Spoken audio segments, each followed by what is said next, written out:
Hey everyone, welcome back. We're gonna go back over the Caltrans. I made a couple mistakes last time. That was my first video. So I'm gonna show you how to remove the ring nut this time. This is the 332 cabinet, not the 336. Just please bear with me. I'm learning as I go on making these videos, but I appreciate the comments and the suggestions, so keep them coming. All right, for the 332 cabinet, this one is running the 2070 with the Oasis software here in North Carolina. These are our detector cards. This is our DC isolator card. If we had PEDs on this intersection, there'd be 2 PED, 4 PED, 6 PED, 8 PED. There'd be either 1 or 2 DC isolators here. Going down, this is our power, fuses, load switch for our flashers, K1, K2 relays. These are our breakers for our phasic terminals, and this is our breaker for our main equipment. When wiring the cabinet, I suggest we kill these breakers and this one at the bottom. That way you have no power to your terminals and you won't get shocked. I've been shocked a million times. These are our Struthers and Duns relays. And here's our load switches for our phasing. And remember that our phasings in the Caltrans are different than in NEMA.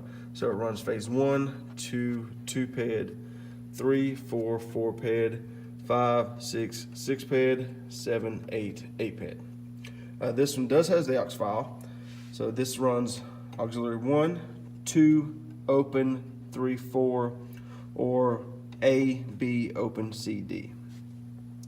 And we're running the CMU, EDI CMU with Ethernet. Remember, this program card, you have to cut diodes out, not solder them in. So it makes it a little easier on that stint. Just remember, the Caltrans spec is a lot tighter than NEMA when it comes to power. North Carolina for the Caltrans is 97. I think nationwide for Caltrans is 92. And NEMA is around 87. So a lot tighter spec on power. All right, we'll move around to the back side of this cabinet. And we'll show you the back of the controller. We're running the 1E CPU. Here's our C1 connector. This is what gives communications from the controller down to the cabinet and vice versa.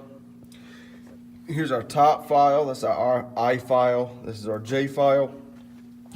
From there, we'll go down and we have our loops land here to the side. And here we have our flash relay blocks. I've already switched 2 and 6 out. And remember, since we're on the back side, it runs right to left.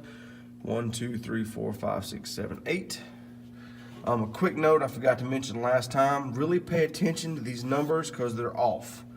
They're always off. I don't know why, but they're off just a little bit, enough that you can put your terminal or put your wire on the wrong terminal. So I always suggest counting. I always do. It can make stuff go a little quicker.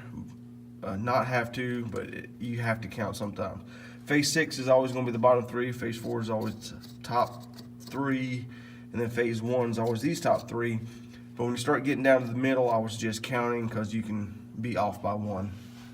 Down at the bottom, this is where our overlaps are wired in, and these are our flash blocks for our overlaps. Here's our power, where our power comes in. Here's our ground bus. I forgot to mention the TBO. That's used for preempt wiring. It can be used for load resistors.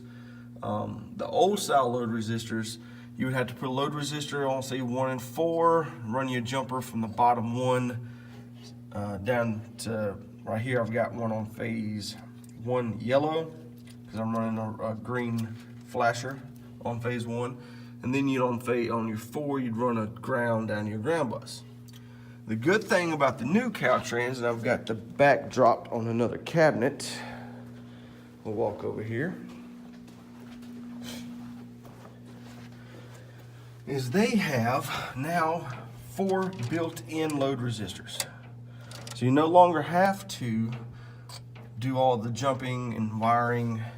All you have to do is cut the wire holding these together, run them through, and land your load resistor. If for some reason you have an intersection that has more than 4, you can still do it the old way and the new way together, and it works fine. A wing nut right there. You drop this back panel down and your wing nut is right there. They suggest you remove it. You don't have to, but the only reason it's there is for shipping. That's the only reason. I always want to remove it just to remove it, but that's it. That's pretty much it, guys. I appreciate the comments. Keep them coming though. Any suggestions? I've got a couple more ideas on what I want to go over, but I would love to hear from y'all. Anything you suggest, I would love to hear it, and I'll do the best I can to make it happen. So I appreciate your time, appreciate you bearing with me, and I hope everyone has a great day. Bye.